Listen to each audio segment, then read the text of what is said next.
Entonces, bueno, compañeros, buenos días a los que van ingresando, bienvenidos. Por acá entonces nos están acompañando Santiago Londoño de Industrias ACER, Natalia, directora de talento. Como siempre manejamos estos espacios muy conversados, siéntanse inspirados, animados a hacer preguntas. Vamos levantando la mano para mantener el orden, pero venimos acá es a conversar, aprovechar el espacio. Vamos a estar hablando acerca de decisiones estratégicas, ¿ok? Desde la innovación como un referente del entorno local, pues si lo está haciendo también, ¿qué está detrás de eso? ¿Ok? Y nos vamos a dar cuenta que no todo seguramente ha sido éxito, también han habido fracasos, pues cuál ha sido la causa raíz, cómo están haciendo con respecto a la gestión del talento desde el punto de vista estratégico. Entonces, bienvenidos, Santiago. Muchas gracias nuevamente, Natalia. Bienvenidos. Y ahora sí, vamos a darle en primer lugar la palabra a Natalia. Bueno, buenos días para todos. Mi nombre es Natalia Flores Vasco. Llevo 14 años trabajando en ACER. Soy la directora de Talento, Cultura y Sostenibilidad. Y bueno, muy feliz de acompañarlos hoy en este espacio. Esperamos que les podamos aportar bastante para lo que estén viviendo en su mundo como emprendedores o en el sector corporativo. Y bueno, estaremos acá pues, muy atentos de lo que podamos también ayudarles en esas preguntas que tengan. Bueno, muchas gracias a ustedes, Felipe, y a todos pues, por recibirnos en la universidad. Y eso tiene que ser un formato muy relajado, porque un sábado a las 9 de la mañana pues, tiene que ser descomplicado e informal. Mi nombre es Santiago Londoño, llevo 9 años en ACER, estoy contento de estar acá, porque aquí los parques se enfocan por varios motivos. Primero, ustedes conozcan la empresa, son ACER, y segundo, para nosotros es muy importante enriquecernos de las preguntas que ustedes hacen. Ustedes están con seguridad más actualizados que nosotros porque están viendo diferentes materias, procesos, y también han tenido invitados muy interesantes que Moisés me ha contado y hemos visto practicaciones. Entonces, muy contentos de estar acá y esperamos que le generemos valor en su futuro. Gracias, bienvenido. Bueno, y por acá para los estudiantes que están en este curso nos acompaña Luis Felipe Vélez, es vicepresidente comercial en Ciencias, profesor del MBA de Gerencia de Mercadeo. ¿Okay? Entonces creo que podemos iniciar con una pregunta asociada a la innovación. Santiago, has liderado una innovación realmente admirable. Partida con los compañeros que Forbes te tiene por ahí siempre identificado como los CEO más innovadores del país. ¿Qué está detrás de esta transformación a ese nivel? La innovación realmente es un tema clave en una compañía para ganarse el derecho a crecer y a perdurar. Tiene que ser innovadora, tiene que ser competitiva, tiene que ser sostenible, pero la innovación nosotros la metemos, digamos, dentro de lo que es la transformación estratégica de la compañía. Y hay unos factores claves para esa transformación estratégica. El primero, las personas. Las personas y la cultura organizacional. La cultura organizacional es el medio por el cual las personas se conectan con la estrategia de la compañía. Y nosotros decimos que es una cultura con flow, una cultura organizacional con flow, que suena muy particular, pues, porque uno el flow lo relaciona a baile, al tema urbano, pero el flow es la capacidad de adaptarse rápidamente. Pero desde el análisis, digamos, más técnico del flow, es cuando una compañía es capaz de cruzar la confianza con el alto desempeño. Entonces, uno de los factores claves para hacer esa transformación estratégica, ser innovadores, es tener una cultura con flow, una cultura que tenga mentalidad de crecimiento, una cultura que genere confianza, cercanía y desde luego accountability, es decir, que la gente sepa cuál es su rol y cuál es su responsabilidad. El segundo factor clave para ser innovadores, para tener una estrategia transformadora en una compañía, es que los líderes de la organización sepan cuáles son sus 4 responsabilidades. 1, entender el contexto. 2, definir y desarrollar la estrategia y ejecutar la estrategia. 3, cuidar y desarrollar las personas. Y 4, desde luego, claro, rentablemente. Un tercer factor clave es la creatividad organizacional. Que las personas de la compañía sepan cuál es esa estrategia corporativa y estrategia competitiva, que es distinto. La estrategia corporativa es cuando uno tiene claro dónde va a jugar, qué capacidades organizacionales desarrollar y cómo configurarlos para poder jugar. La estrategia competitiva es más los cómo. Entonces, que todos los colaboradores en mayor nivel o profundidad entiendan y tengan ese fin en mente para dónde va la compañía. Y lo cuarto, persistencia, consistencia, rigurosidad, disciplina. Porque si uno empieza y uno tira la toalla rápido ante el primer reto, uno se desanima, pues la compañía no va a innovar, no va a transformarse estratégicamente, entonces consistencia, persistencia, disciplina y rigurosidad. Y todo esto se marca también en cómo la compañía mide desde un modelo de OKRs o de otro modelo, pero que la compañía mida para saber dónde está, cómo va y para dónde va. Y termino diciendo que en todos los procesos de innovación y de transformación estratégica de la compañía hay que redefinir el fracaso. Normalmente, cuando fracasamos, nos sentimos pues derrotados, aburridos y muy vulnerables para parar y no seguir. Cuando uno redefine el fracaso y tiene mentalidad de crecimiento, uno ve el fracaso como una posibilidad de aprender y de ensayar y de generar nuevas capacidades.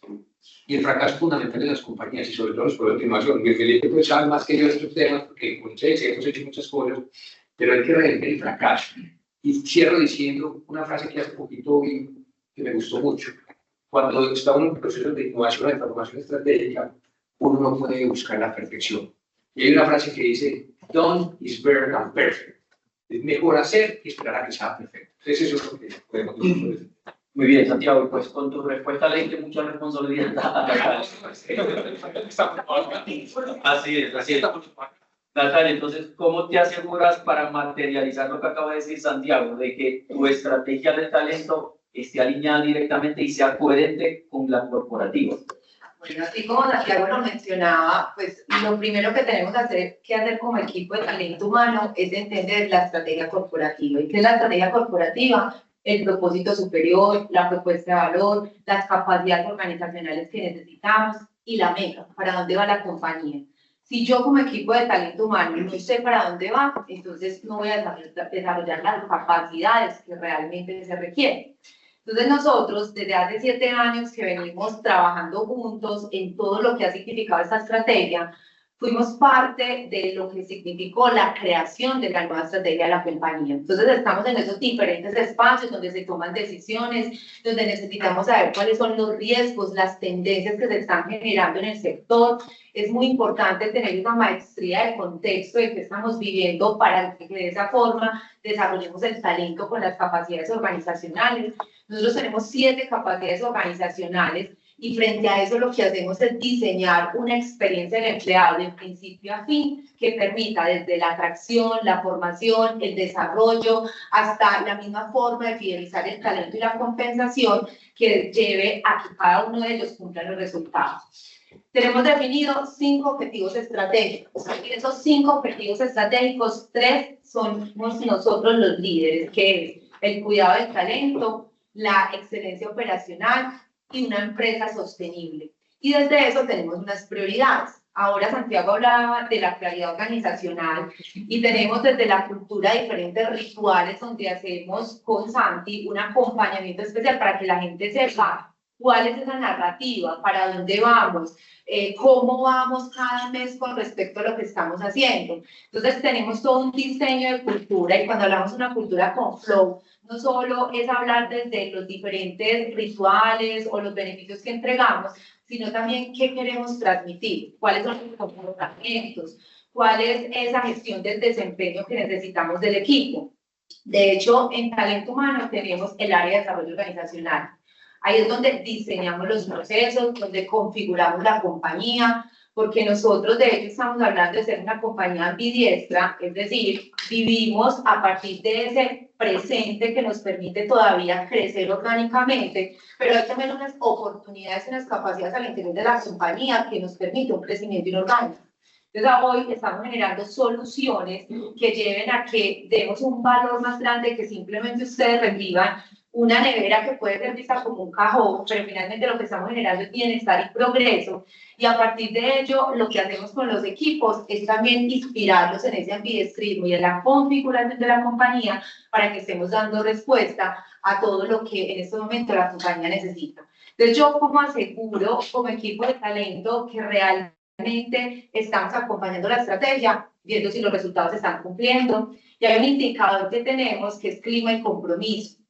Y es entender si los colaboradores ven que la compañía sí está entregando valor y sienten que hay un gran sentido de pertenencia frente a lo que nosotros estamos haciendo. Ahí se mide la milla extra, se mide la confianza, se mide cómo nosotros estamos entregando para la compañía, siendo que mis capacidades generan ese valor. Trabajamos juntos todo el tiempo. Yo creo que acá lo importante es el compromiso gerencial. Cuando hay compromiso del gerente y del equipo directivo, es posible que realmente la cultura y el desarrollo del talento se lleve. Y en equipo siempre trabajamos juntos a partir de eso. Súper. Ahorita destacaste una palabra muy importante, es la eficiencia operacional, y que lo tienen ustedes como pilar. Santiago, tú como presidente, ¿cuáles son las principales métricas? Hablaste también de los OKR. ¿Cuáles son las principales métricas financieras, operativas de negocio que tienes siempre monitoreando permanentemente? Acompañada de la estrategia, como mencionábamos, se define unos indicadores de primer nivel y de ahí se cascadean otros indicadores. Nosotros inclusive ya en la compañía no lo llamamos Balance Scorecard, sino que lo llamamos los indicadores de la meta. Y hacemos seguimiento trimestral y los medimos mensualmente. Cuando hacemos el seguimiento trimestral es para profundizar, no para ver el número frío, sino para entender el porqué de ese número, cuál es el gap frente a la meta que nos habíamos puesto y las oportunidades que hay. Pero ¿qué medimos nosotros? Dentro de ese seguimiento de la meta que está muy alineado a la estrategia, a esos objetivos estratégicos y las prioridades. Lo primero es del mercado. ¿Cómo está la participación de mercado? ¿Cómo es el brand equity de la marca, el valor de la marca? ¿Cómo es el NPS, que son los indicadores de consumidor? ¿Qué tanto los consumidores promueven la compra de la marca? El CES, ¿qué tanto esfuerzo tienen que hacer los consumidores para tener interacción con la SED? Eso es desde el mercado. Desde lo financiero, el crecimiento en ventas, el crecimiento de los nuevos modelos de negocio, el EBIT, que es la utilidad operativa, el EBITDA, el flujo de caja. Desde los indicadores de procesos y personas, medimos, por ejemplo, la destrucción de valor, y eso implica mucho la excelencia operacional. Inclusive cuando uno va muy bien, uno pierde el detalle. Y cuando uno levanta el tapete y las piedras, hay mucha destrucción de valor en las compañías. Y hay mucho valor sobre la mesa. Entonces medimos mucho la destrucción de valor. Porque la destrucción de valor, ¿qué? No es que se nos dañe una estufa o una nevera cuando está en el proceso productivo. Eso desde luego también. Pero es, por ejemplo, reprocesos en horas cuando vamos a prestar un servicio y el técnico va a la casa y no lleva el repuesto. Cuando, por ejemplo, un producto tiene que pasar varias veces o logísticamente no lo puede entregar. Todo lo que tiene que ver con desperdicio, destrucción de valor, lo medimos. Medimos también clima, medimos sostenibilidad. Entonces, digamos que esos indicadores de la mega son fundamentales para entender cómo vamos hacia el camino que nos trazamos. Pero hay unos indicadores que posiblemente no están en la mesa, pero también los tenemos. Por ejemplo, ¿qué tanto somos en la compañía ágiles y simples? Y una compañía tiene que orientarse a ser ágil y simple. Y no importa si es muy grande. Las compañías grandes tenemos que adoptar las virtudes de los emprendedores y las palancas y fortalezas o capacidades de las grandes compañías. Porque las compañías grandes, muchas se han acabado porque se vuelven tan grandes y tan pesadas que no son capaces de moverse en el entorno rápidamente. Pero si uno tiene una cultura de ágil y simple, y eso se puede medir, de talento como que es una capacidad, pues un proceso transversal a la compañía. Somos ágiles y simples desde definir los procesos, las políticas, el dejar de hacer cosas que no agregan valor, el utilizar inteligencia artificial, etc. Es una compañía que se puede mover muy rápido, que tiene una palanca y una potencia por los 85 años. Entonces también vimos eso. Entonces, en resumen, hay indicadores de todas las perspectivas, digamos así, que le apuntan a la estrategia. Esos indicadores están de primer nivel, de segundo nivel, y se convierten en los OKRs, el objetivo y el resultado clave.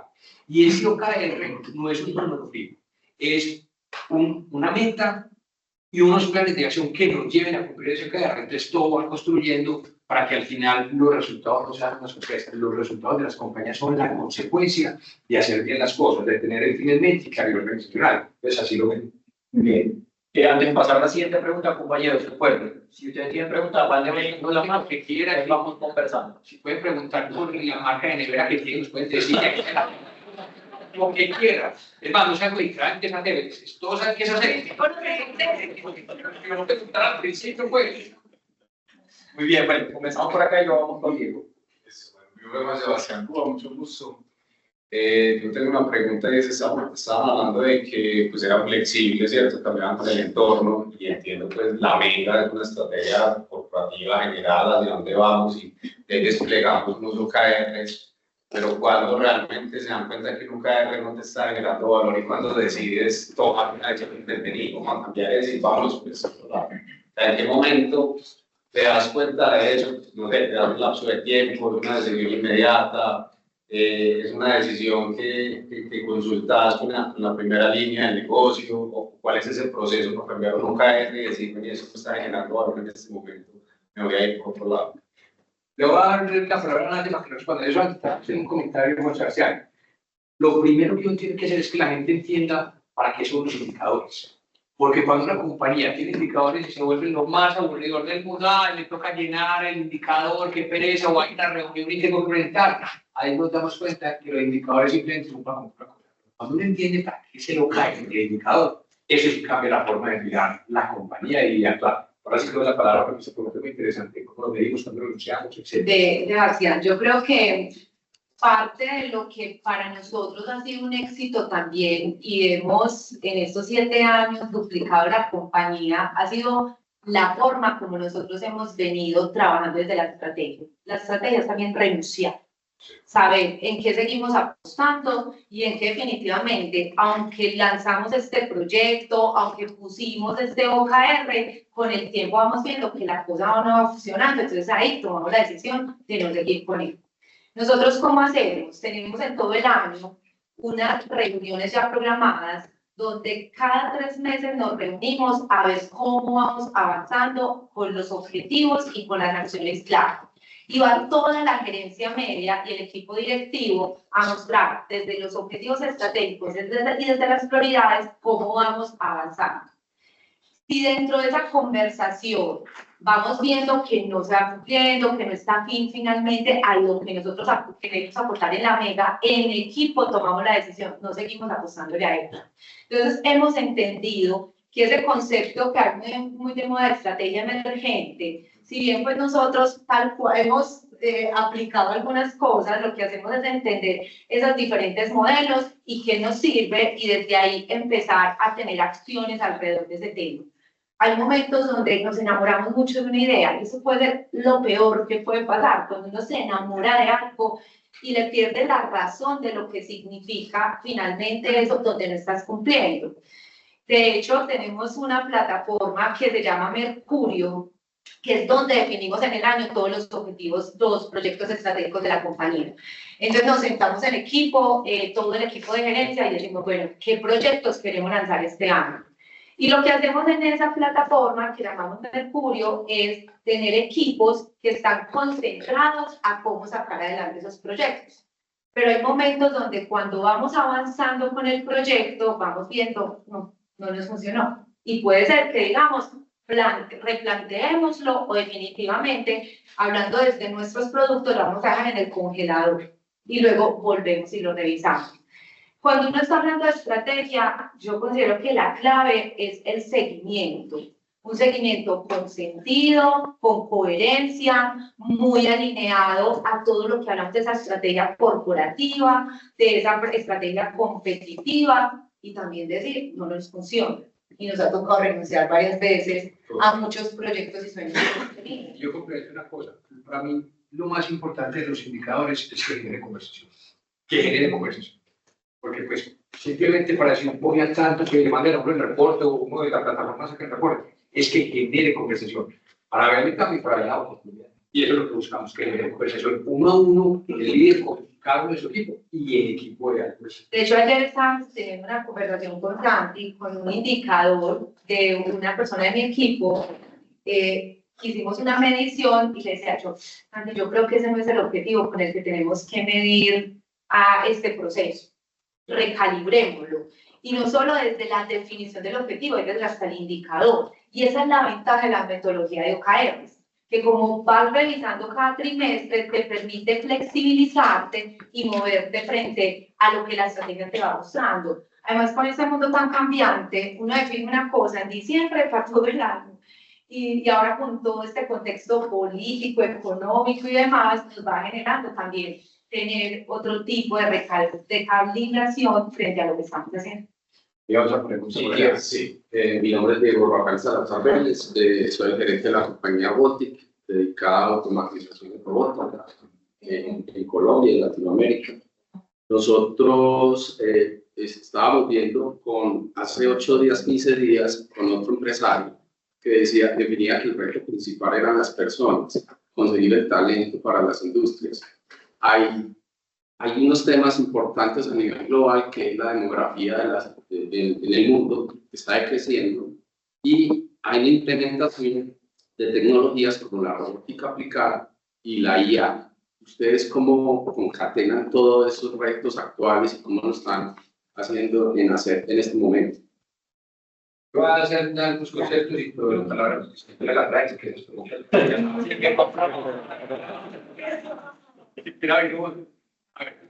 ¿qué no te da en el negocio que estás? No. Nosotros abordamos la tecnología, la analítica, descriptiva, predictiva, la inteligencia artificial, como un apalancador de los modelos de negocio, de la estrategia, como una palanca muy potente para la competitividad, para la excelencia operacional. Nunca la abordamos como con el fin en mente de es para quitar gente o cambiar trabajo, siendo conscientes que muchos de los roles en las compañías son mecánicos, simplemente es hacer otra cosa que un robot colaborativo, un agente de IA puede hacerlo mejor. Lo que hacemos es buscar cómo el talento genera más valor en las compañías, los procesos que son importantes para hacer, pero que otro agente, otro robot lo puede hacer, pues lo implementamos. Entonces, el primer concepto es: no conseguimos todo lo que está pasando en el mundo de la tecnología y de la inteligencia artificial para disminuir gente. Eso es una consecuencia. Lo que nosotros lo conseguimos es cómo crecer el negocio, cómo ir a otras adyacencias, a otras arenas, cómo internacionalizar más, cómo ser más ágiles y simples. E inclusive, si uno logra eso, siempre terminamos contratando más gente porque se generan nuevos negocios. Hoy tenemos nuevos modelos de negocio que me decía, pero y mucha gente cree que hacer es fabricante y comercializador de neveras, estufas, lavadoras, etcétera. No, eso es una solución en medio para la conservación de los alimentos, para la nutrición y preparación de alimentos, para el cuidado del hogar, a la solución, porque todo tiene que partir del mercado, de qué oportunidad, qué necesita el mercado y qué podemos nosotros desde las capacidades hacer. Entonces, cuando nosotros vemos la tecnología de esa forma y no vemos simplemente de lo que hacemos, por eso a mí no me gusta tanto, pues eso cuando yo estudiaba era muy importante, la visión, la misión era lo que hacía la compañía. Pero es que cuando uno se enfoca en lo que hace, pierde todas las oportunidades. Y el entorno de la tecnología no está bien. Es que usted defina qué capacidades tiene y qué necesidades hay en el mercado. Entonces, para cerrar y darte la palabra, la tecnología inclusive nos ha generado nuevos modelos de negocio, alquiler de electrodomésticos, empresarios hacer, renueva, que es cambiar electrodomésticos usados para que le demos la posibilidad de tener nuevos electrodomésticos mejor desde la eficiencia energética. Y eso ha generado nuevos modelos de negocio donde hemos tenido que contratar gente o desarrollar nuevos talentos y habilidades. Entonces, vemos que es una apalancadora inclusive para el crecimiento. Ahora sí, la pregunta que estabas haciendo, pues. Nosotros tenemos un reto muy chévere porque tenemos dos grandes puntos: el operativo y el administrativo. Entonces, cuando hablamos del personal operativo, no solo estoy hablando de las plantas, sino también del productor, del técnico de servicio. Y nosotros somos 3.840 personas. De las 3.840, el 75% es operativo y el 25% es administrativo. El primer reto con el personal operativo, que Santi lo estaba mencionando, es pues, la automatización, la industria 4.0, que nos genera un desafío también en las plantas y donde nuestra forma de gestionar ese cambio ha sido también humanizar, y así lo hemos sentido. O sea, toda la inteligencia artificial y la tecnología humaniza las organizaciones. Y cuando uno habla de humanizar, ¿cuántos procesos son operativos y repetitivos que lo que hace generar enfermedades profesionales? Entonces, lo que hemos hecho en paralelo es con la Escuela C, que tenemos pues desde talento humano un centro de conocimiento, hacemos convenios con universidades o instituciones técnicas y tecnológicas para generar formaciones que permitan que el operario que entró bachiller con X capacidad pueda aprender otras capacidades y así reubicarlos en otros puestos de trabajo. ¿Qué nos ha permitido la tecnología? Y le demostramos también a la gente que podemos tener ingrávidos o ayudas mecánicas que permitan, por ejemplo, mujeres meterlas en procesos productivos donde solo era de hombres y les permite equilibrar ahí esas capas. Entonces hace una sensibilización muy chévere, no es fácil porque tenemos personal que tiene 30, 25 años en la compañía y que hoy también utilizamos desde nuestros procesos de talento mucha tecnología para que puedan tener contacto con nosotros, entonces hemos venido alfabetizando el personal operativo desde ello. En la parte administrativa, desde hace 5 años y producto de Mercurio, tenemos unos programas donde hay unos científicos ciudadanos y unos programadores ciudadanos. Entonces, hemos venido generando la necesidad en la organización de entender que la capacidad digital es muy importante. Pero más que eso, es cómo tú analizas las respuestas de empleados. ¿Qué criterio tienes y de qué forma tienes que comunicar? ¿A qué le hemos creído? Que hay que invertir en la formación. Hace unos años, cuando uno en talento humano hablaba de formación, sacar la gente, ay, pero mira, no van a producir, no, eso tan costoso. Ahora es una inversión que tú estás haciendo en el talento.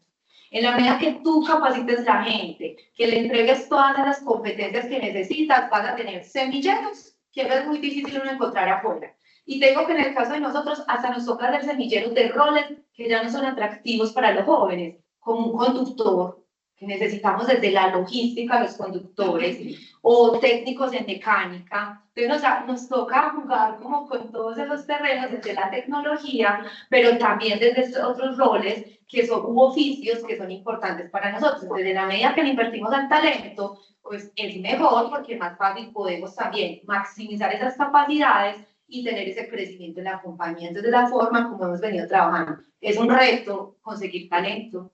La rotación es una realidad con la que tenemos que convivir también, pero cómo aprovechar también el talento cada vez que está en las compañías, en el buen sentido, para que se vaya cada vez más capacitado y son embajador también de las empresas. Porque la medida que uno le invierte al talento, así, sí, es que hacer me expuso, es que hacer me dio la oportunidad de formarme y hoy estoy en otro rol, en otra compañía, donde me permite ser un líder, tener mejores ingresos. Entonces, es la forma como hemos venido también navegando este mundo del talento. Un comentario final, y aprovecho para comentarles un libro que nos gustó mucho, que lo leímos mucho de la compañía, que se llama Potencial Oculto de Ada Grant.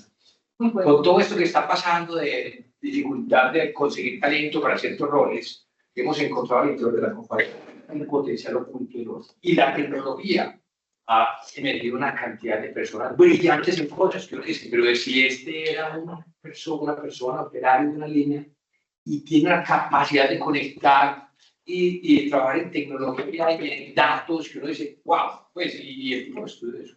Pero a través de las habilidades y la escuela Cedito, lo que hacemos, hemos encontrado ese potencial oculto en las compañías. Y yo creo que nos ha tocado mirar mucho hacia adentro para tener esos semilleros y poder generar nuevas habilidades, porque no es tan fácil afuera. Bueno, otra cosa. Es que ahora que le preguntaron a de innovación, nosotros tenemos un programa que se llama Héroes de Innovación y Transformación Digital. Y es un programa donde lo que hacemos es poner retos y que el personal pueda pensar en su puesto de trabajo, qué más puede aportar, y desde ahí desarrollamos esa capacidad, que sean curiosos, que quieran aprender, y no se imaginan el montón de ideas que salen del personal operativo, porque se siente parte de la transformación. Y lo que nosotros hacemos es que llegan con las ideas que es de innovación, pero también de transformación digital, y desde las escuelas los empezamos a capacitar, y ellos tienen que ir a presentarnos al equipo de gerencia la idea. Entonces, imagínense uno en la planta, sentarse con el gerente, contarle las formamos porque esa es una habilidad muy importante y es la habilidad de comunicación, de cómo tú transmites las ideas. Entonces, antes de que lleguen a ese espacio con nosotros, en la escuela los formamos de cómo tener la oportunidad de transmitir tu idea, y es hermoso cómo se va dando como todo ese proceso de esas habilidades del futuro, también que ellos las vayan viviendo. Y han salido ideas muy chéveres. Súper. Natalia, una pregunta asociada a lo que ya ambos han dicho. Han hablado de Mercurio, de lo importante de identificar qué capacidades desarrollar y que realmente generen impacto en la compañía. ¿Cómo te aseguras de identificar esas capacidades clave?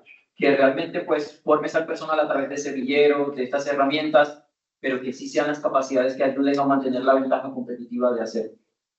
Yo ahora lo decía, y es en la medida en que uno entienda la estrategia de la compañía, entiende cuáles son las capacidades que se necesitan de manera transversal para todos, pero también necesito entender desde cada uno de los procesos qué necesidades se van generando.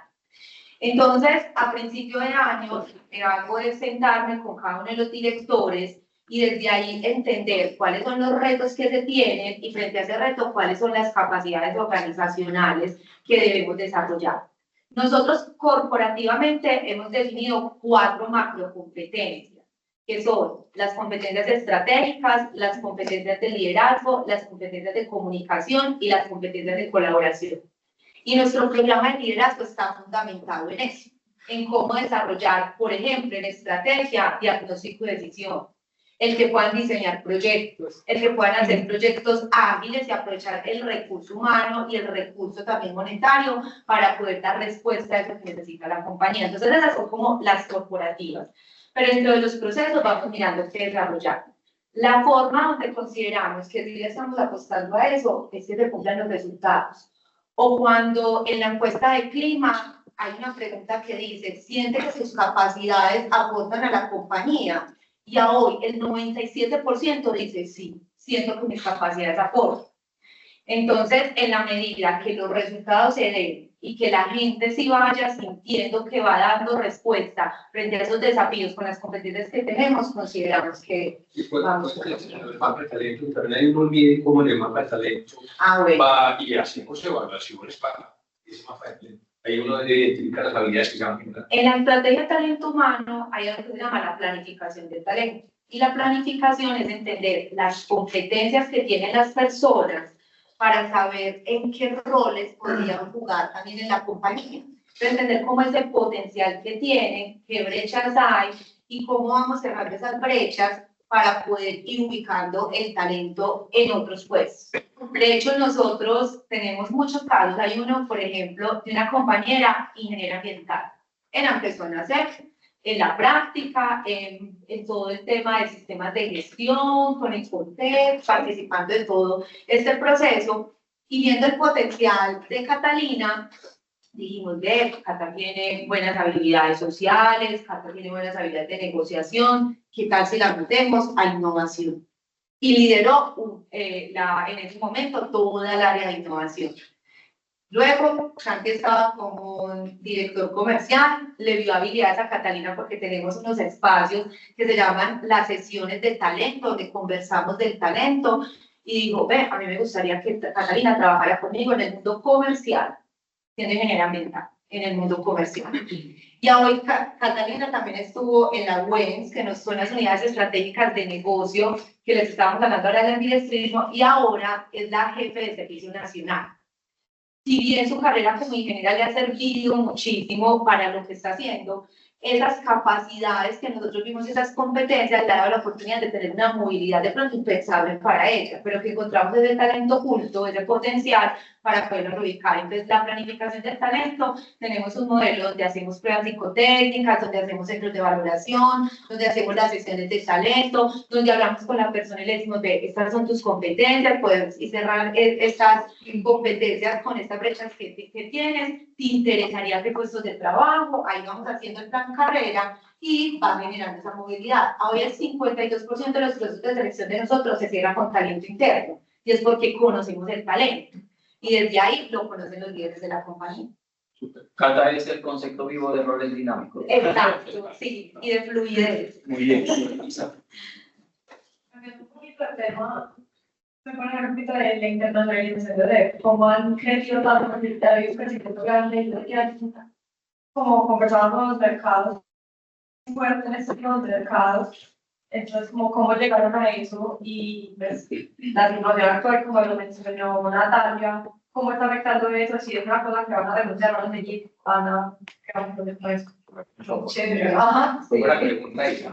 Un poquito de contexto. ASEP es una compañía que este año va a vender aproximadamente 1.7 billones.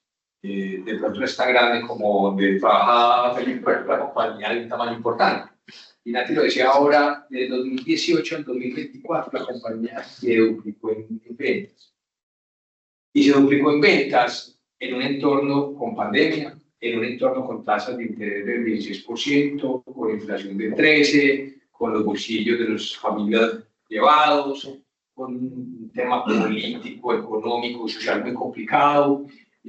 Pero todo esto cuenta responder sobre la internacionalización, que cuando uno define y declara que es una compañía, una cultura con flow, que tiene que ver los retos como oportunidades, pies en la tierra, mirada en el cielo, pero adaptarse, y no solamente adaptarse, porque cuando dice me adapté, es como que ya me adapté, ya no tengo frío, pero me quedé quieto. Entonces, adaptarse y transformarse. ¿Qué es transformarse? Me adapté, pero ve, hay oportunidades y trabajo para capturar valor, para capitalizar esas oportunidades. Entonces, en todo este entorno de volatilidad de la tasa de cambio, de una devaluación impresionante, de un tema geopolítico enorme, cuando pues China ha sido la fábrica del mundo, pero cuando empiezan a tener contenedores que valían $2.500 para un contenedor de Asia a América y pasan a valer $14.000 el contenedor, y cuando entonces se cierran los canales marítimos, y entonces cuando México se bloquea y los ángeles se bloquean los puertos y todo el cuento, uno dice, qué caos, pero también qué oportunidad. La aplicación geográfica de Colombia es espectacular.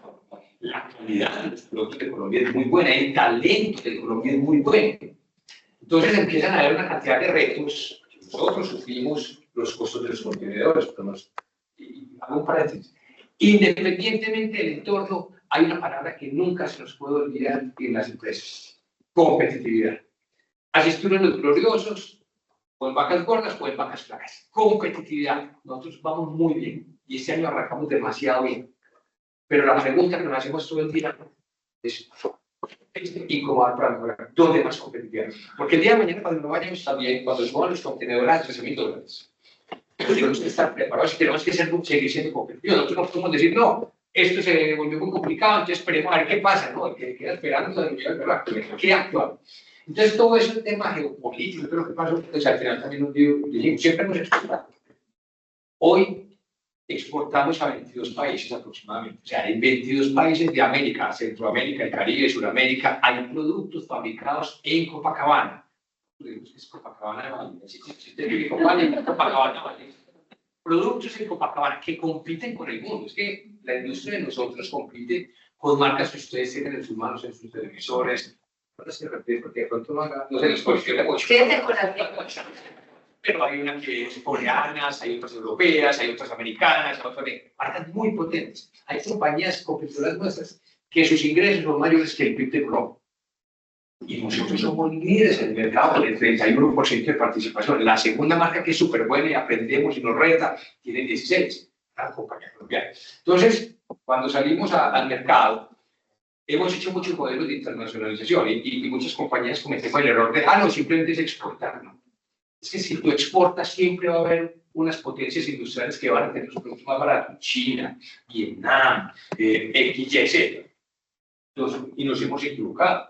Y nos hemos ido a abrir oficinas en México, y oficinas en Perú, y oficinas en Ecuador, y Pero la internacionalización parte de entender los mercados, parte de entender los modelos de negocio que vamos a tener en esos mercados para que sean rentables y sostenibles. Ese cuento de que no, eso va a ser rentable en el futuro.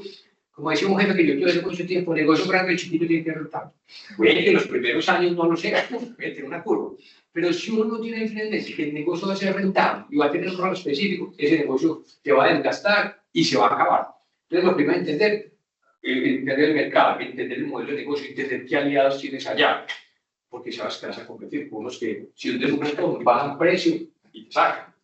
Pero cuando tú entiendes eso y encuentras el modelo de negocio y aliados, tú empiezas a encontrar nichos, empiezas a encontrar valor, empiezas a encontrar una propuesta de valor diferenciada y logramos eso. Entonces, para concluir la pregunta, la internacionalización se tiene que entender no como exportar.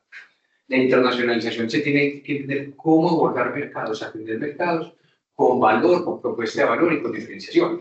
Y la internacionalización no es solamente la salida, o sea, la exportación, vender a otros mercados, también es la entrada, estar conectado con el mundo. Nosotros en ACEP tenemos una oficina en China. ¿Para qué es esa oficina en China? Para estar conectados con las cadenas de valor del mundo, con fabricantes, con ver qué están haciendo los competidores, ver la logística. Teníamos oficina en Turquía, ya la tenemos desde China. Salimos mucho al mundo a entender qué está pasando en el mundo. Tenemos proveedores de todos los continentes, pero también locales. Y buscamos que haya, tenemos aliados internacionales muy importantes que tienen un rol clave para la estrategia de la compañía, la transferencia de conocimiento. Nosotros hoy tenemos un aliado que es Whirlpool, es una compañía supremamente potente en el sector de línea blanca, y tenemos un joint venture donde tenemos una figura de competencia. Cooperamos en el back y competimos en el front. Es decir, nosotros somos competidores del mercado, pero hicimos una figura y montamos una empresa que se llama ACEP Whirlpool Industrial, donde tenemos una fábrica de lavadoras. Y eso es transferencia de conocimiento. Entonces, para cerrar, tiene muchos retos. Cuando la volatilidad de la tasa de cambio, cuando los aranceles se puso Trump, cuando hay muchas cosas, hay muchos retos, pero siempre encuentra oportunidades, y todas tienen las oportunidades. Si a todos estos países les subieron los aranceles de esa manera, nosotros nos llaman semanalmente empresas que son de otros continentes, para decir que les fabriquemos en Colombia. Sí, Y como saben que ACEP tiene plantas, tiene logística, tiene calidad, tiene talento, las oportunidades que nosotros les decimos hoy por nuestras capacidades, pues porque estamos con las plantas llenas. Pero si viene un gobierno en el 2026 que sea un gobierno que genere valor, que construya, que no quiero hablar de política, pero no vayamos a equivocar. Y entendemos la geopolítica y nos conectamos con el mundo, las oportunidades no son. Santi, no sé si vale la pena mencionar el observatorio de riesgos. Tenemos un modelo de riesgos y tendencias donde monitoramos riesgos estratégicos, y eso es muy importante. Uno tiene que tener riesgos estratégicos, tenemos 9 riesgos estratégicos. Riesgos estratégicos, cadenas de abastecimiento, atracción del talento, que el consumidor nos quiera, etc. Y riesgos emergentes. Y los riesgos emergentes están saliendo todos los días, y permanentemente salen riesgos emergentes. Pero hay una metodología, los monitorea, hay un observatorio, un monitoreo, hay una matriz que dice cuáles son los riesgos y cómo mitigo yo para que quede el residual. Entonces, cuando el riesgo es alto, con las acciones, cómo lo vuelvo moderado o bajo. Y planes de acción para que cuando pase un riesgo se materialice como un desbotón. Y no empiece, no, hay que reunamos las arterias con este riesgo. Peor riesgo. No necesariamente lo estímulo todo. Se parece que es una cosa rara y o el COVID, pero por eso es que es ser ágiles, simples y con determinación. Héctor, disculpa, primero vamos con Andrés y luego vamos con... Sí, la verdad es bastante, como financiero del colegio. El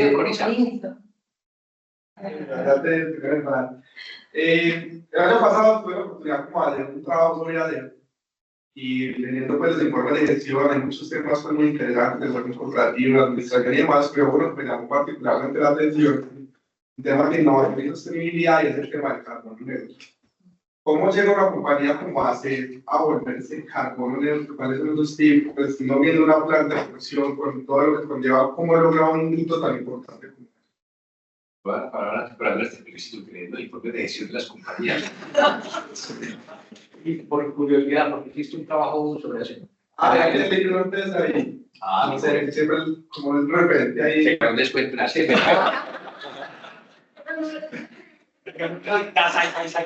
Afuera. Tiene el proceso de cultura, talento y sostenibilidad por esta pensada la compañía. Que de hecho cuando uno habla cómo evoluciona un proceso como talento humano, pues finalmente tener la sostenibilidad es porque entendemos que es un proceso que puede generar capacidades al interior, porque si bien es la dirección donde está la sostenibilidad, esto está al interior de todos los diferentes procesos y es permeable. Cuando hablamos de carbono neutro, en la medición de las emisiones está el alcance 1, el alcance 2 y el alcance 3. Carbono neutro es por alcance 1 y alcance 2.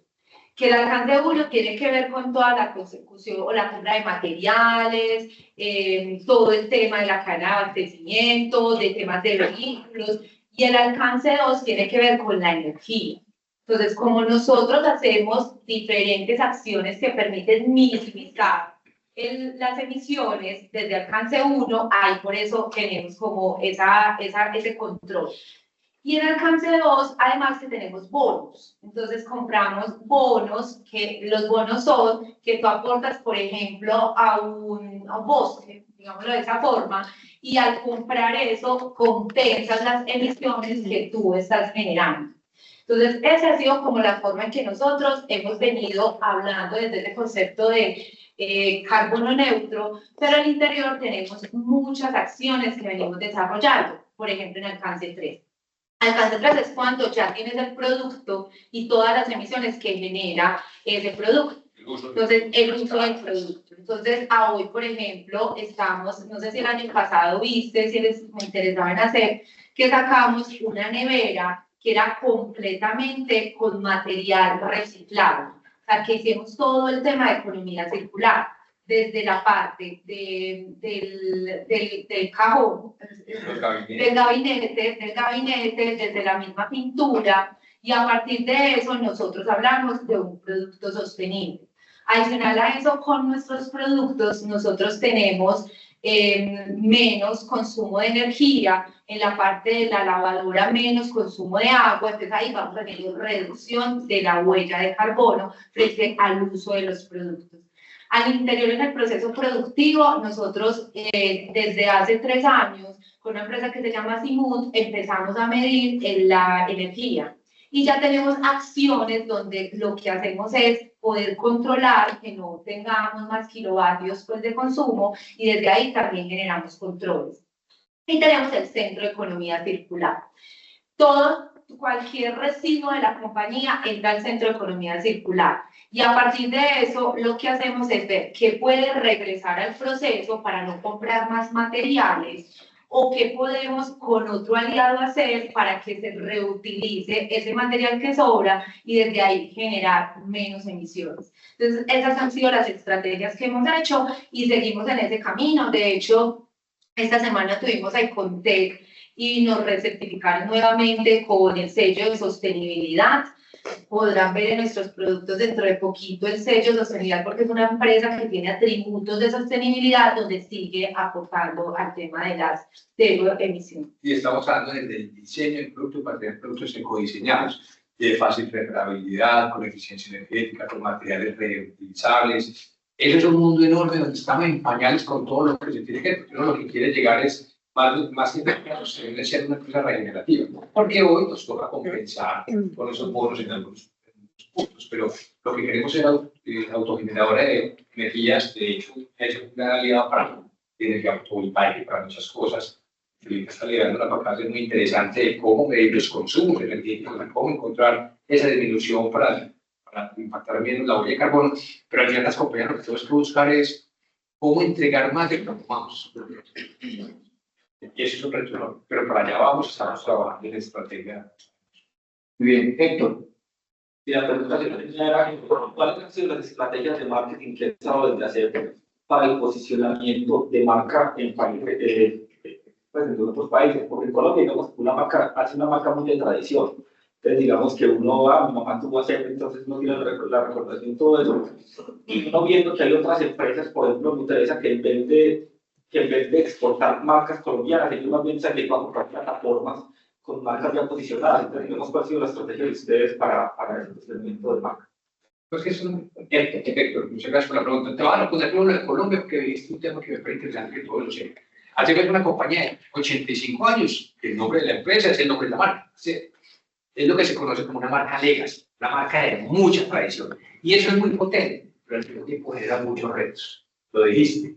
La marca que yo estaba chiquito, mi abuelita, mi mamá, y eso es muy bueno, porque al final la recomendación ya está demostrado por 85 años que son productos de calidad, que el servicio es espectacular, que el performance del producto, etcétera, etcétera. Pero eso nos pone un reto, porque nosotros necesitamos tener al consumidor de hoy, pero al consumidor del futuro. Y ahí desde marketing estamos trabajando muy fuerte, en que la marca transmita lo que hay detrás, transmita soluciones, transmita tecnología, transmita una historia inspiradora. Y eso se hace a través de audiencias, capturar audiencias en diferentes formas de comunicar. Ya no es la tele o el BTL normal que hacía uno, sino muchas cosas a que la marca sea muy vigente y venimos haciendo un trabajo muy pro, digamos, tenemos brand equity, medimos vitalidad de la marca, el portafolio, por eso entonces la marca saca cargadores para vehículos eléctricos junto a Celsius y la chocotera con Nutresa, y estamos trabajando en combustión de hidrógeno con Ecopetrol, con EPM y el alimentador de mascotas con OT, en mil cosas, porque eso va generando, es una marca vigente. Ahora, los países, uno tiene que tener claro sus capacidades y dónde va a apostar. Hay países donde nosotros no nos interesa posicionar la marca C. Primero, porque tendríamos que invertir demasiada plata. Segundo, porque la competencia y la forma del mercado es distinta. Entonces, nosotros deberíamos, ¿en qué países sí queremos posicionar la marca C? ¿Y en qué países vamos a llegar fabricando a terceros? Fabricando a terceros, que sea un cliente local que tiene una cadena de distribución enorme, un negocio y le hacemos marca.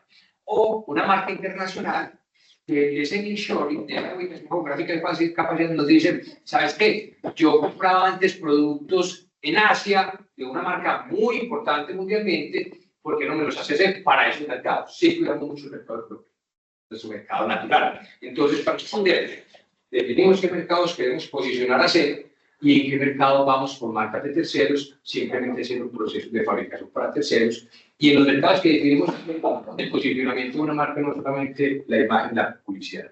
El posicionamiento de una marca es la llegada al mercado, el valor que genera en toda la cadena de valor, el servicio, las soluciones y el mantenimiento del consumo. Eso es lo que hacemos. Muy bien, por allá, Mateo. Sí, gracias. Yo creo que es una en línea porque, como decía Héctor, me parece muy interesante el caso de hacer en cuanto a el cambio de marca que han hecho en los últimos años. Porque como decía Héctor, yo, digamos, percibía hacer como una marca tradicional y una marca pues, de los papás. Pero hoy en día es por ahí, ¿no? Es una marca vieja, otro que gana un disfrute. Yo no me creo nada.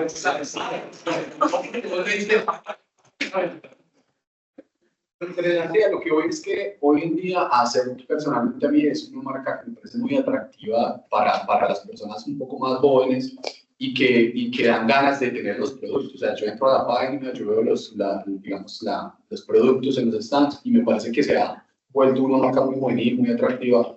Y eso me ha parecido muy interesante. Entonces, parece que la pregunta es cómo hacer que la marca se transforme a unas nuevas generaciones, pero sin dejar de atraer a los que siempre han estado ahí, a los que han llevado la marca hasta ahora. ¿Cómo manejar como esos dos segmentos de que... Claro, responder un pedacito a la palabra, eso es parte de la función. Un pedacito empezando con un contexto. Para nosotros es un reto enorme porque muchos de nosotros todos los días estamos viendo otras marcas que compiten con nosotros. En una tabla, Samsung, en un televisor, o sea, son marcas que están en unas categorías de un uso permanente, que tienen uno en la mano. Entonces es un reto enorme y con un bolsillo gigante. Pero ¿qué hacemos nosotros entonces? Lo primero es entender que una marca se transforma con lo que hay detrás de la marca.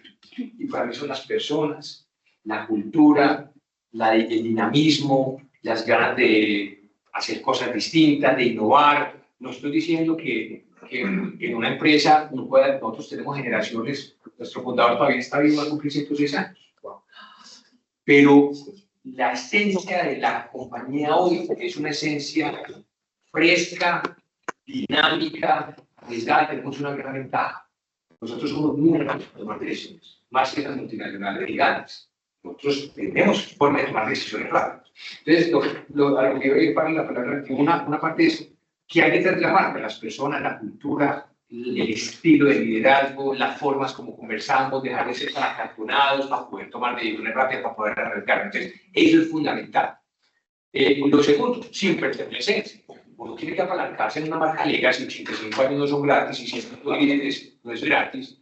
En la esencia, en el ADN, la calidad, el servicio, la posibilidad de llegar a todos los rincones de Colombia. O sea, apalancarse en eso, pero entender que hoy la tecnología, la transformación digital, el storytelling, las audiencias son distintas. Entonces, ¿cómo llevar lo bueno de los 85 años, pero pensando en las necesidades del futuro y las habilidades del futuro? Entonces, es un ejercicio muy interesante, retador, pero vuelvo y cierro parte de cómo nosotros internamente lo sentimos y queremos transmitir, porque las marcas transmiten lo que hay detrás de los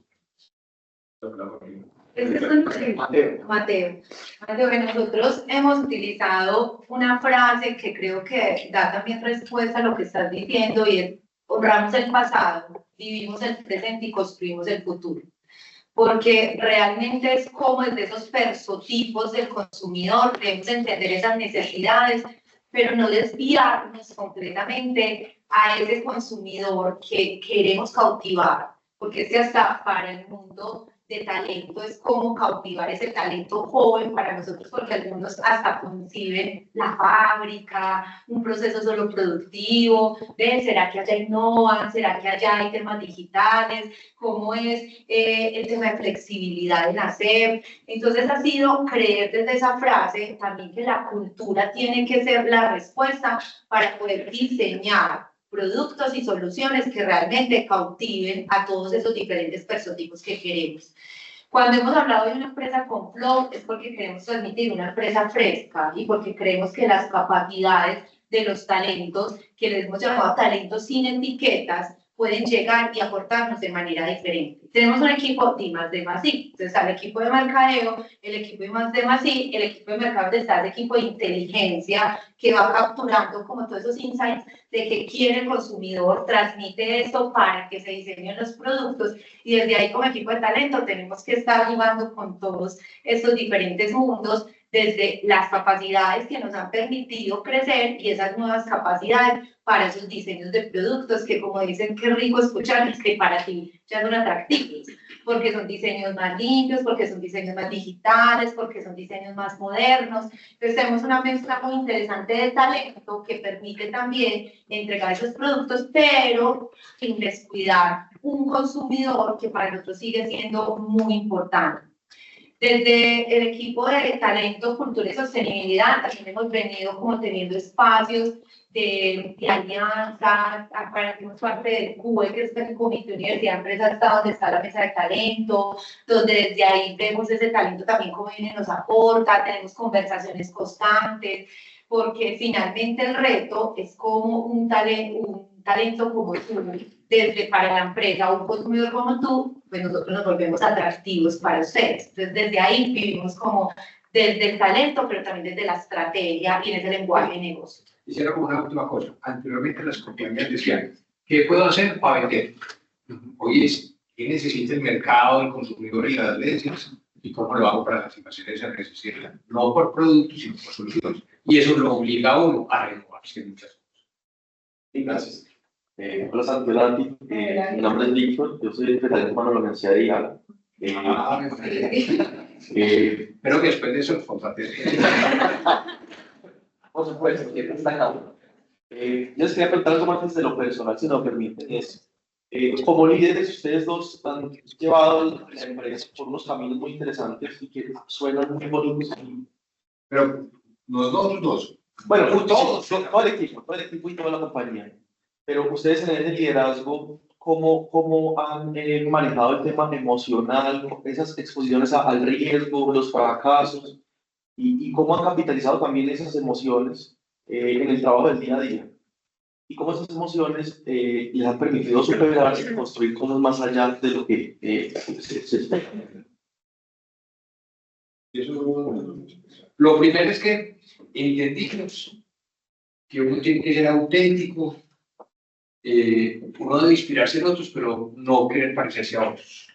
Uno tiene que ser auténtico. Y en la compañía donde en este caso nacer, que le permita a uno ser lo que es, con sus luces, con sus sombras, con sus fortalezas, con sus oportunidades, pero poder ser uno, porque es que cuando uno tiene un ambiente de confianza, uno puede desarrollarse. Cuando uno está en un ambiente de temor, nosotros muchas veces confundimos rigurosidad con miedo. Un ambiente de confianza es con exigencia, con rigurosidad, con disciplina, pero de confianza. Confío en tus capacidades, confío en que eres un buen ser humano. Generamos un ambiente de confianza y la gente dice, aquí puedo entregar todos mis talentos y desarrollar. Entonces, empiezo por, nos gusta ser único, auténtico y que la gente sienta eso en la compañía para desarrollarse. Lo segundo, la cercanía. Uno creía que, y me pasaba a mí, yo creía que era muy cercano a todos. Y lo hablaba con Nati, cercano no es que yo saludo a todo el mundo, porque me conocen, eso no es cercanía. Entendemos que la cercanía es entender quién hay detrás de cada uno de esos seres humanos. Cuando uno conoce a ese ser humano y hay un genuino interés por el otro, desde la vulnerabilidad, desde lo que te gusta, desde cuáles son los retos que vas a poner, ahora que antes fue un tema de los hábitos que es espectacular. Cuando uno se logra conectar desde la cercanía, uno entiende cuando aparecen esas situaciones de salud mental, emocional, todo el cuerpo. Pero cuando uno no se conecta desde la cercanía, uno no se da cuenta, y de un momento a otro renuncia a alguien o le da un colapso, y uno ve qué pasa. Si este era súper bueno y la dejé, se le pagaba bien. Entonces, ser auténtico, dejar ser al ser humano que en la compañía y conectarnos directamente con un genuino interés. Ahora la vamos a hablar para que recuerden que el tema de salud mental y el tema de las emociones y los hábitos ha sido una prioridad. Por eso hay un objetivo estratégico que se llama desarrollo y cuidado del talento. Las compañías tienen que ser cuidadoras, no paternalistas ni cuidadores. Cuidadores es que fomenten en las otras personas el autodesarrollo, el liderazgo, pero dar las herramientas para hacerlo. Yo creo, Héctor, que para nosotros, desde todo lo que hemos definido en la cultura, ha sido también entender que el líder es un ser humano que tiene fragilidades, que es vulnerable. Nosotros, desde la coherencia, en muchos momentos decimos, nos equivocamos, no estoy bien. Y eso permite generar una seguridad psicológica también para que nos acompañemos como equipo en esos momentos emocionales que son duros. Yo creo que han escuchado en algún momento esa frase de la soledad del poder, porque a medida que uno está en los roles donde genera tanto acompañamiento a la estrategia, tanta exigencia, tanta responsabilidad, pues lo que tiene que hacerse es ponerse más firme frente a lo que está viviendo, tener introspección y sentido de realidad para que desde eso se conozca y que pueda trabajar. Nos hemos acompañado mucho en nuestros programas de liderazgo. Tuvimos hace 4 años un programa que se llamaba el PAD, el programa de autodesarrollo, sí, el PAD, el programa de autodesarrollo, y desde ahí empezamos a trabajar las dimensiones. Entendemos que el ser humano está compuesto por una dimensión física, una dimensión emocional, espiritual, una dimensión social, una dimensión intelectual, y hablamos también de una dimensión financiera. Y desde ahí nació un programa que se llama Start In. Y en la compañía lo que hacemos es incentivar el desarrollo de hábitos. Sandy ha mencionado 2 palabras, es mentalidad de crecimiento e incomodar para mejorar. Entonces lo que hacemos durante este programa es entender que en el ser humano holístico, cuando tú tienes un tema emocional, por eso es tan importante tener una buena dimensión física, salud física. Entonces, lo que hacemos es incentivar el deporte, incentivar esas actividades que generen movimiento. En la parte emocional tenemos espacios para meditar, tenemos conversaciones donde hablamos de la salud mental. En la dimensión social hablamos de la importancia del ocio, de tener actividades y hobbies que te permitan también refrescarte. Que hay momentos que estás en una reunión y no estás bien, entonces ve al baño, respira y vuelve y te centras frente a lo que estás viviendo. Y el burnout es una realidad. Y es una realidad. Desde ahí hemos venido dando también como mecanismos y herramientas que nos permitan a todos saber de qué manera actuar en esos momentos donde para todos pues, se puede presentar. En la dimensión financiera, pues como tenemos, pues para todos hay algunos momentos donde no sé ni cómo administrarlo, ni hemos tenido esa disciplina y esa enseñanza, también hemos venido generando herramientas para ello. Entonces, a partir de ese desarrollo de hábitos, nos ha dado herramientas de poder tener un poco más de centramiento y de tener la tranquilidad de decir, no estoy bien. De hecho, tenemos una red de salud mental donde las personas pueden ir y encontrar esa ayuda psicológica para que lo puedan acompañar en esos procesos. La inteligencia emocional se vuelve una competencia de hoy y del futuro. Y eso por ahí hay una frase que dice, la gente entra por lo que sabe y sale por lo que es. Y muchos momentos puede ser porque yo no tengo esos mecanismos, esas herramientas para poder manejar tantos momentos. Y entender que en la medida que yo tenga la cercanía, ese relacionamiento y ese autocontrol o ese autoconocimiento me permite también trabajar mucho mejor. El propósito, todo esto, alguien diría, pero ¿por qué se meten a generar hábitos y todo eso? Bueno, el propósito lo que lo que hacer es bienestar y progreso para todos. Y para todos los empleados, su familia, la comunidad, los clientes. y para poder tener bienestar y progreso hay que desarrollar todo eso que está en nuestra vida. Muy bien, vamos a cerrar con la pregunta de Marcelo. Hola, buenos días. Mi nombre es Marcela. Yo soy asesora de inversiones, trabajo para Alianza del segmento empresarial. Entonces, digamos que pues ahorita ustedes nos contaban un poco de los retos que creo que todos conocemos que hemos vivido en los últimos años. Entonces, primero pandemia, luego tasas, luego Ucrania, luego temas políticos locales, ahora guerra arancelaria. Y llevamos como en un sinfín de momentos retadores para las empresas, pero yo los escucho a ustedes con un montón de estrategias y cosas muy chéveres, y es muy diferente a lo que en mi día a día, cuando me siento a asesorar en las empresas, o sea, es muy distinto a la realidad que vive hoy el país, ¿cierto? Si ustedes les pudieran dar como un consejo, no sé, a esas empresas como de todas las estrategias, pero ese diferencial o esa piedra angular o ese pilar que les ha permitido como todo este tiempo, no solo saber cómo sortear esas situaciones y no crecer, innovar, ¿cuál sería como esa estrategia, ese consejo, ese diferencial? No sé cómo. Está muy buena la pregunta. Y para cerrar el broche de oro. Para cerrar, María, no sé qué ¿sabes qué? Esa compañía ha sido espectacular y tiene una historia muy bonita de 85. Pero yo creo que la pandemia sí nos movilizó muchas cosas. Yo me acuerdo cuando fuimos, si ustedes se acuerdan de la pandemia, aquí hay un simulacro que nos van a encerrar a todos. Y eso es un fin de semana, porque en Bogotá Claudia López empezó, y entonces aquí a nivel Gaviria, y después dijeron, el martes todas las compañías se cierran. Nosotros no fuimos para hacer, a cerrar la compañía. Y a cerrar la compañía es mandar a 3.800 personas. Plantas de producción, cadena de abastecimiento venían en barcos, pedidos listos para entregar. Y cuando pasó eso, yo recibí llamadas inclusive, hombre, pues cuando que empieza. Pues no, si nos estaban empezando ya, porque yo digo, es que nos volamos de código, creamos en la empresa, nosotros somos pasajeros, la verdad no. Pero nosotros declaramos unas cosas importantes que nos sirvió no solamente para la pandemia, sino para todos los otros eventos que has mencionado. Lo primero es, vamos a ser espectadores o vamos a ser actores para transformar lo que estamos viviendo. Porque cuando uno se vuelve espectador, uno es esperando, depositándole a lo externo la culpa y que le solucionan las cosas. Cuando uno se hace cargo de sus propios retos, uno dice, no, eso está pasando, dice el entorno, es que lo controlo, pero no seamos espectadores, seamos actores. Y actores es, ¿cómo vamos a subirle la moral a la gente? ¿Cómo vamos a coger las cosas buenas que tiene que hacer? Así estemos en la casa. Para que esa cultura organizacional, ese talento, la gente diga, y por el verdad, ¿cómo? Esto nos pasa. Y empezamos a generar esa cultura y ese mindset, donde por más difícil que esté el entorno y los retos, vamos a dar lo mejor para lograr salir adelante. Y eso no quiere decir que no tuvimos muchas dificultades y todo, pero te digo que el 2020, que fue la pandemia, fue un año donde tuvimos algunos meses sin poder vender, sin poder producir. Me acuerdo cuando fuimos a las 3 de la mañana que nos dieron permiso para producir porque hacíamos parte de la cadena de alimentos, de las medicinas como refrigerar, y nos fuimos allá a prender las plantas, como unos astronautas. Y nos fuimos allá y la gente estaba muy asustada. Pero la gente, virtualmente, con las conversaciones que teníamos, inclusive con operarios, con técnicos de servicio, con el tapabocas, pero se le veía el brillo en los ojos. ¿Qué significa eso?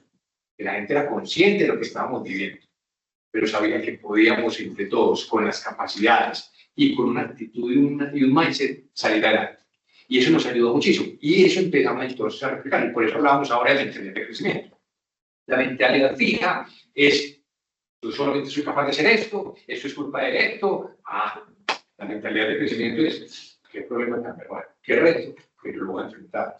Creo en mis capacidades. Voy a disfrutar. Si me equivoco, no importa, voy a seguir. Y eso es contagioso. Entonces, cuando empezamos a ver entornos complejos, nosotros dijimos, el sector construcción va para abajo. La vivienda no ha pagado, ahí entonces que remodelación, y entonces alquiler de electrodomésticos, y entonces ¿por qué no vamos a ser empresarios así para que haya gente haciendo productos? Y la gente no puede ir a los puntos de venta porque están en pandemia. Desarrollamos un ecosistema de canales no presenciales súper potentes que hoy son muy poderosos. Todo eso entonces nos llevó a que la estrategia, que inclusive nos cuestionamos en ese año que definimos la estrategia, será el año para definir una nueva estrategia, donde todo está distorsionado. Y dijimos, sí, así cambia, las estrategias son dinámicas. Y hoy tenemos una estrategia que es, llamémoslo, anticíclica. El sector construcción, el año pasado creció de vivienda en el 50%. Se creció y creció mucho. Y generó más rentabilidad de lo que había generado en muchos años. Este año la categoría crece en el 21%, se va a crecer en el 27%. Y el PIB, antes era, no, es que el PIB, la correlación con construcción, y dijimos, no, desmarquémonos de esas variables macroeconómicas, no quiere decir que no son importantes, pero generemos modelos de negocio y una estrategia que nos desmarque de eso. Y eso no quiere decir que siempre va a funcionar, que tenemos unos retos enormes. Y puede que mañana estemos tragando agua, pero vamos a estar tragando agua desde lo técnico, desde los procesos, pero no desde la mente. Y eso es súper grave. Si uno tiene una mente positiva y optimista, esa combinación es distinta, porque uno puede ser muy optimista pero quedarse quieto. Tiene que ser optimista y positivo para actuar. Entonces yo creo que eso nos sirvió mucho. Entonces cuando tú dices, muchas empresas dicen que va mal, hay otras que van muy bien también, no solamente es hacer.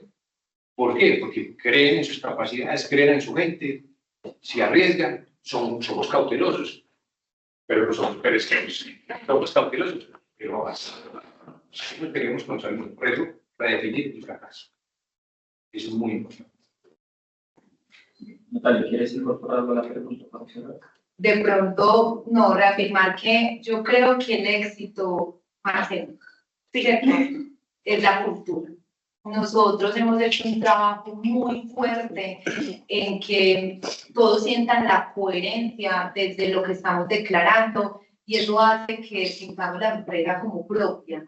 Y al sentirla como propia, todos vamos navegando como en el mismo sentido frente a lo que estamos haciendo. Lo segundo, que hay claridad organizacional. Entonces todos saben cuál es el foco, cuál es el fin en mente, qué tenemos que aportar, Que nos duele. Que nos duele. No somos perfectos, tenemos muchos. Tercero, pues la inversión en ese talento que permite entender que las capacidades le pueden servir para seguir aportándole a la compañía. Tenemos un gerente optimista, también que nos moviliza al reto al cambio, que en medio de la crisis dice, venga, ¿cuál es la oportunidad? De hecho, recordé una frase de don José que dice que cuando uno tiene hambre se vuelve más innovador. Es muy bonito, y es que finalmente cuando vos ves como, porque hambre es una necesidad básica, pero cuando usted está movilizado, bueno, ¿para dónde como? ¿Qué tengo que hacer? Y yo creo que esa inspiración hasta de ese fundador que nosotros tenemos nos ha permitido decir que esta empresa tiene que perdurar, tiene que ser una empresa querida y seguir evolucionando en el tiempo. Entonces, yo lo resumo en la cultura del talento. Entonces, Bien, bueno, yo creo que voy a aprovechar lo que decía Mateo para cerrar este espacio. Santiago, Natalia, pues a todo su cuerpo directivo, Santiago, felicitarlos, porque son una empresa admirada, su transformación está siendo visible, muy visible, desde el mercadeo, desde el portafolio, desde la innovación, desde mercados internacionales, está siendo muy visible y eso significa que lo están haciendo bien, pero pues qué mejor que escucharlos a ustedes, a los protagonistas de esa transformación, para saber qué está detrás. Y ese conocimiento, esas sugerencias que estaban dando muy puntuales, son súper valiosas para nosotros. Entonces, síganlo haciendo tan excelente. La Universidad de IA Santiago, como egresado de la universidad, es tu casa. Ahí todavía te mantengo la invitación que seas profesor del MBA. Ahora siento que no, de verdad, muchas gracias por el espacio. Estos espacios los disfrutamos enormemente. Cuando necesiten, pues, nosotros siempre estamos en contacto, tenemos convenio con ACEP, pero para la universidad es un placer trabajar con ustedes, tenerlos acá. Ustedes, en un momento tuvimos a la líder de innovación también, el elemento de maravilloso. Escuchar también desde ese enfoque directamente de innovación, pues cómo le están haciendo, todo lo que vienen trabajando. Entonces, una cosa muy importante que agrega mucho valor y es esa alianza que tuvo la Universidad de IA con ACEP para desarrollar los ventiladores en la crisis de pandemia. ¿Queremos exhortar algo de eso por ti? Para cerrar.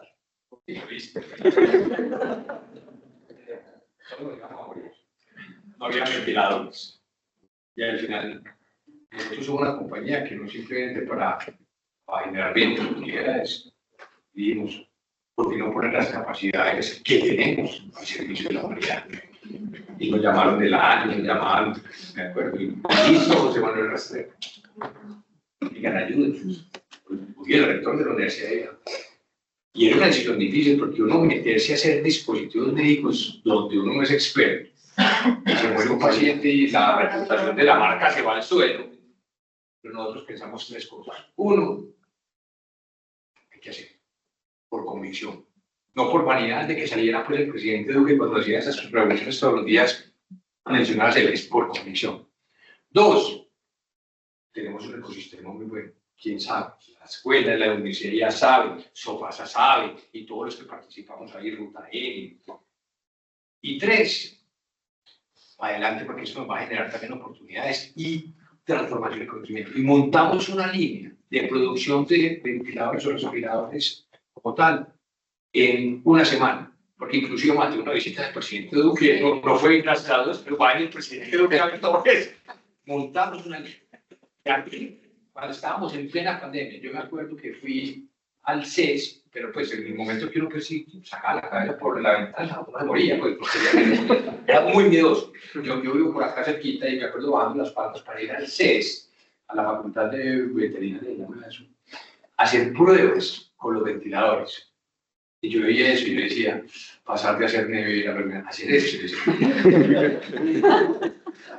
Pero al final decía, porque mucha gente me decía, no te metas a hacer eso, te vas a hacer bruto, el día de mañana te va a pesar eso, porque entonces después pasa una cosa y no van a decir, tan queridos hacer que nos quiso ayudar, sino hacer más tope a las cuatro pacientes. Pues.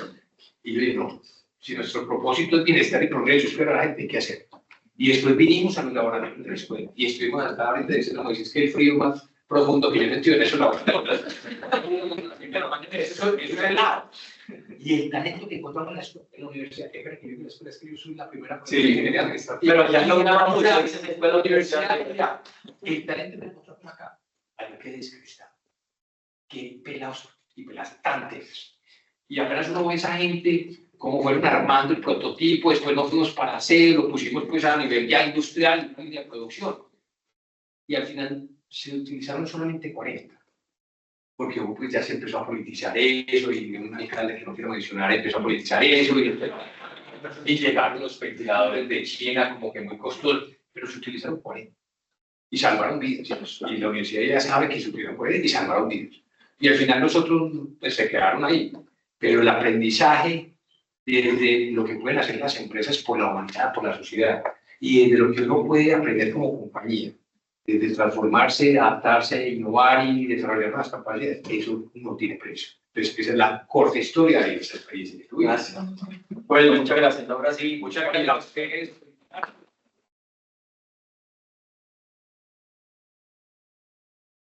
Feliz día para todos. Te llevo a la